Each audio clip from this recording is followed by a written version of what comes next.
Hey family, welcome to another episode of My Daycare Podcast. Coming in the room and let's get started. I love it when we come together, you all. You know why? Because here at My Daycare Podcast, we kick the negative bullying thoughts to the curb. We renew our mind and we find peace despite of what's going on. So let's go. Today we're going to talk about anger management.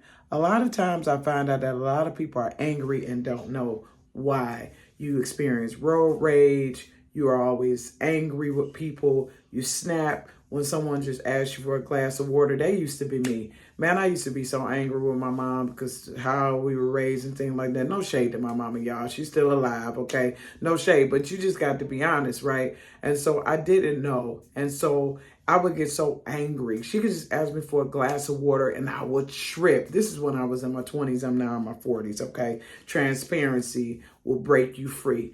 Always like to look at transparency like this. Transparency is like or honesty and transparency is like cutting the lights on in a dark room.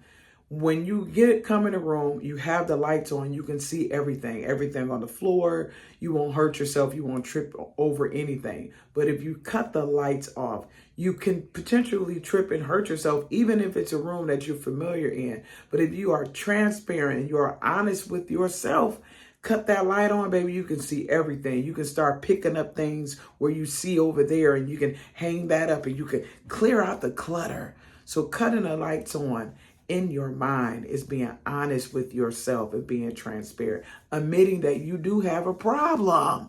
It's okay. I just told you what my problem was. When I addressed it, God came to me one day. He said, "Why are you so angry?" I say, "Who, me?" He was like, "Yeah, I'm talking to you, girl." I was like, "I don't know."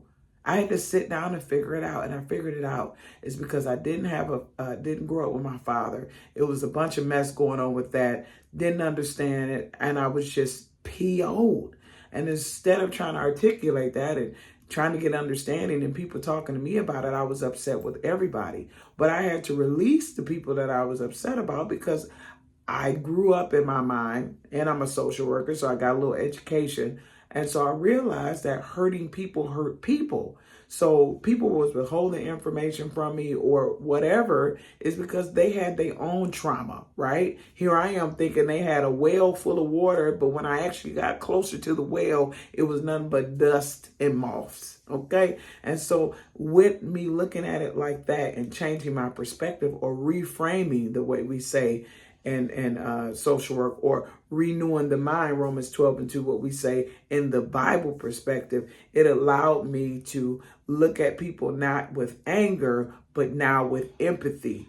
Empathy to the point where I wanted to pray for somebody and lay hands in a good way instead of laying hands in a bad way, right? And so we want to talk about anger today. And we're just going to talk about four, if you see me bend it over, it's because I have a slide, but we're going to talk about four styles of anger, right? You got open aggression. Some people are just so aggressive, just so angry. What? Huh? You got DMX in your soul. No shade. Rest in peace, DMX. What?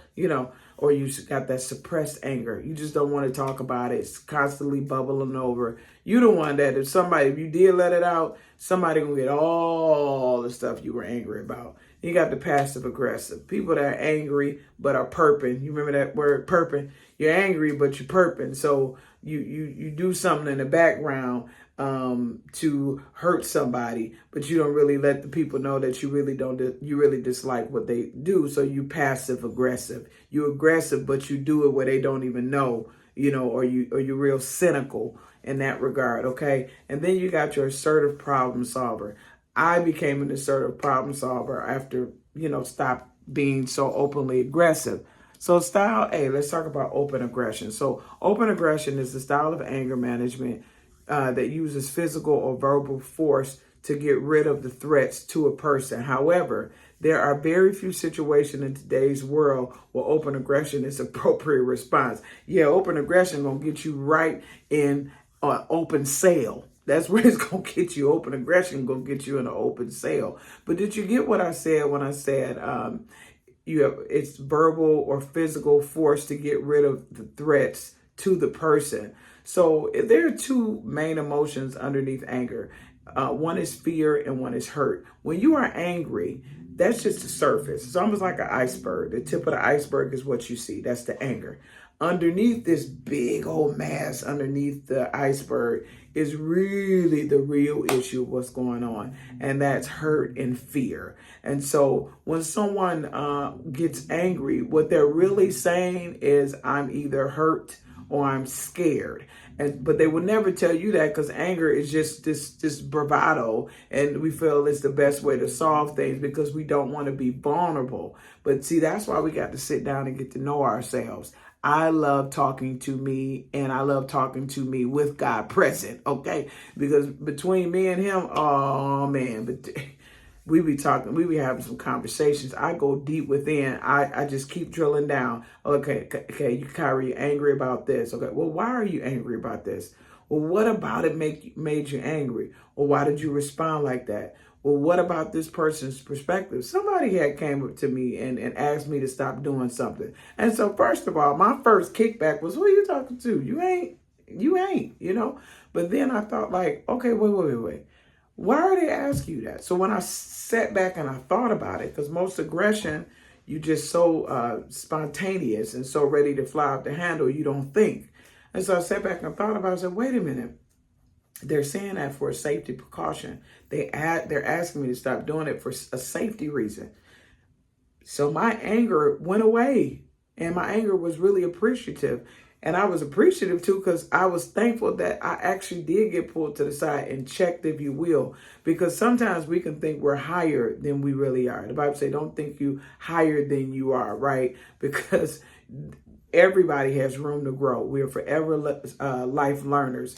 And so when we think we're higher than we are, you know, no one can tell us anything. Have you ever seen that person where they just going the wrong way, and you telling them they're going the wrong way, but they don't want to hear anything you have to say because they don't have humility. They feel like they know everything. Those kind of people are very dangerous. So in this style of anger, you know, it's a very dangerous, open aggression is very dangerous, because I tell people, if you don't check your anger will check you. It'll check you right in the hospital. It'll check you in jail, and it may even check you 6 feet under. If you go to any jail and you ask some of these guys if they can do it all over again, they would have said, I should have thought before I reacted, right? The next style of anger is suppressed anger. People with this style of anger management choose to pretend that they are not angry. They ignore their angry feelings and hope they will go away. They feel uncomfortable expressing anger and don't want other people to know when they are angry. Anger that is ignored does not go away on its own.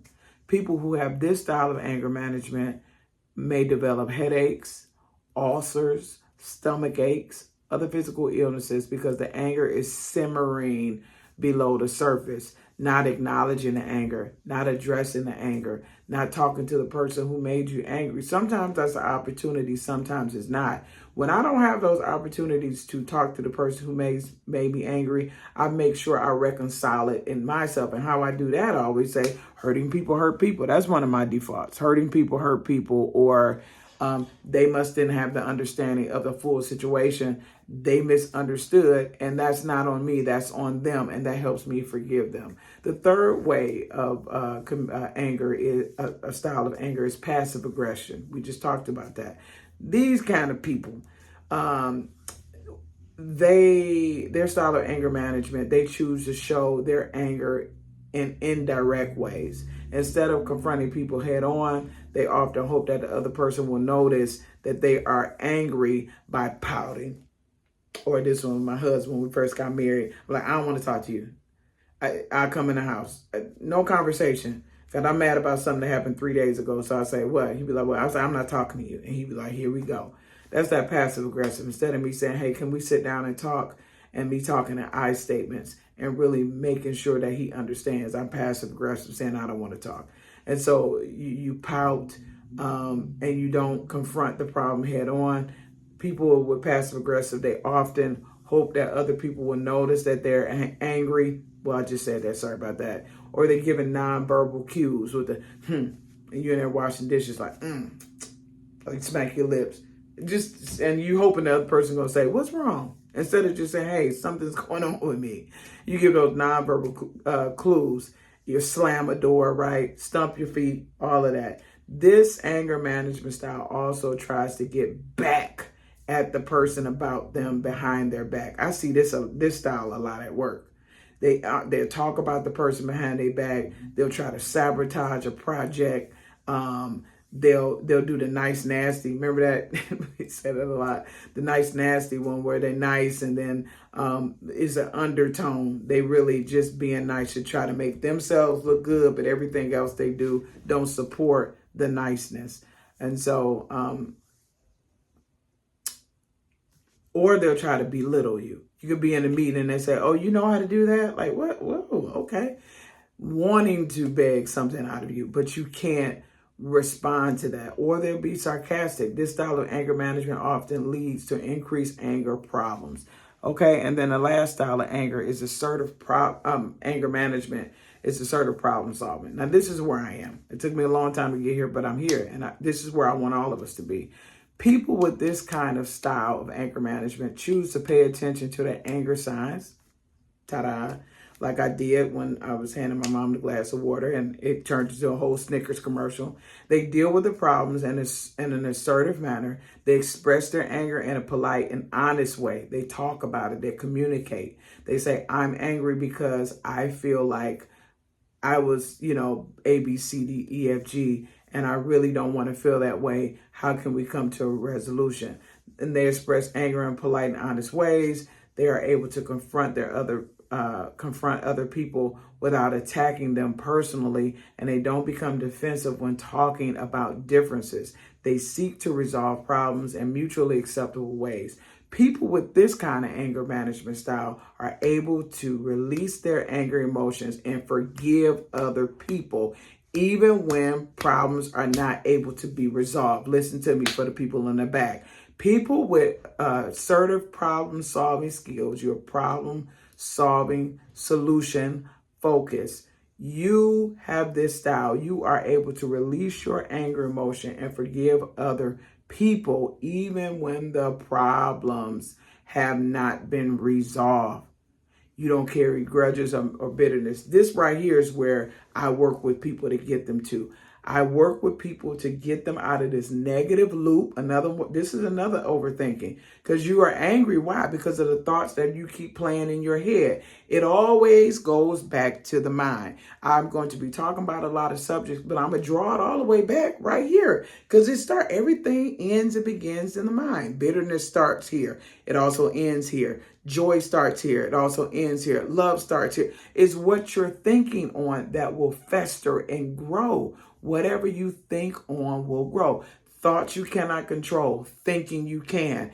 If you think on the negative thoughts, you're watering them, they will begin to gain root and they will begin to grow. Okay? So I help people get to this point where they're looking at every facet. Let me give you this story and then I'm closing.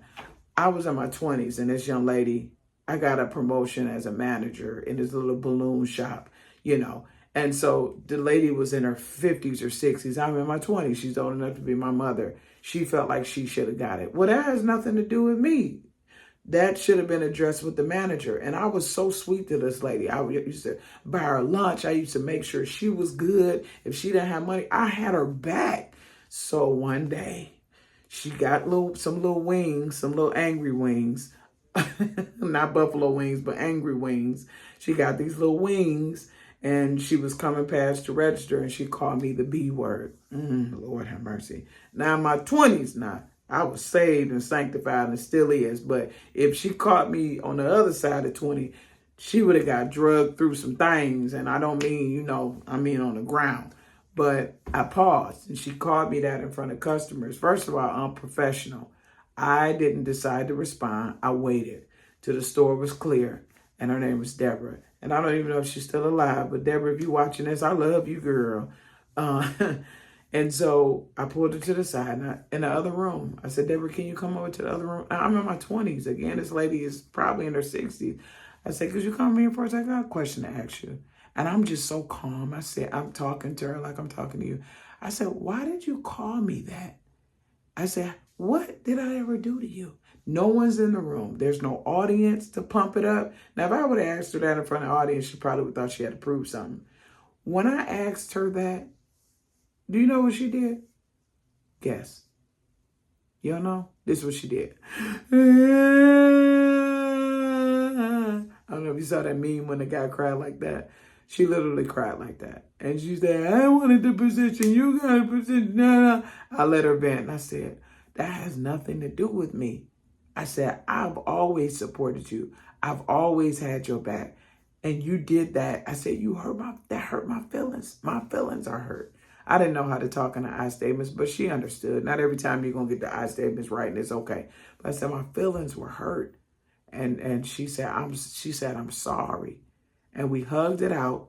Now, if I would have came about it, that situation would have went so explosive. But my anger style management is to be an assertive problem solver. Now, if I was openly aggressive, right, I'd probably be in jail today. And we wouldn't be talking from here. I'd be talking to you broadcasting satellite from Mound Correctional Facility. But I'm not. I'm here.